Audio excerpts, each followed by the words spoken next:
Connor, thanks. 6:45 right now as we turn to the White House as it continues its crackdown on international students. A new viral video showing a Tufts University student being taken into custody earlier this week just outside of Boston. We say good morning to Scripps News Group's Nathaniel Reed live with us in Washington, talking about that video, the White House's immigration efforts overall. We know, Nathaniel, there have been some legal responses to this already. Oh, yeah.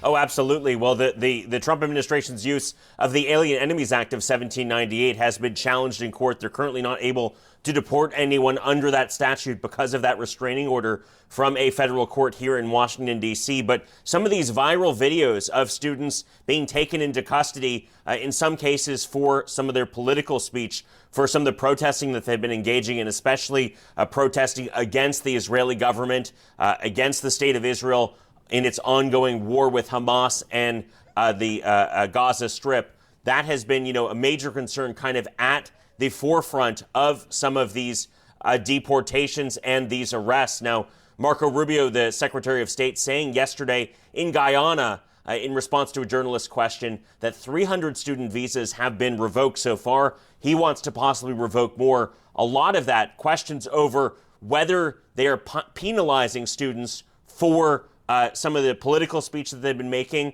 He has said that it's involving various violent moves that some of these protesters have done, including vandalizing buildings and other school facilities. Take a listen to Secretary of State Marco Rubio.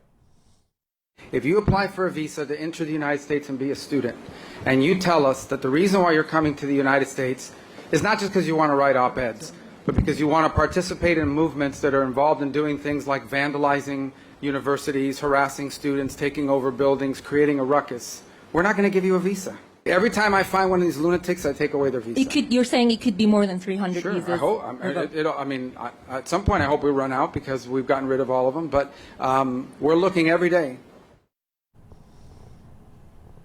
And you might remember one of the first precipitating deportations that the U.S. tried to carry out of Mahmoud Khalil, a student at the Columbia University in New York City. He's a green card holder, married to an American who is pregnant with his child. Again, the U.S. government had detained him. They said they were revoking his green card. So it's very clear, Blaine, that this is not the last we've seen of this. This is something the Trump administration has focused squarely on doing. Again, a lot of questions about the legality here and what steps they're going to continue to take and the justification that they're making with some of these ongoing legal cases for trying to deport many of these students for what appears to be a response to some of the protests that we've seen in the past couple of years over the Israeli war with Gaza. All right, going beyond the headlines, give you some insight into the big stories of the day. Nathaniel Reed live in Washington as always. Thank you so much for joining.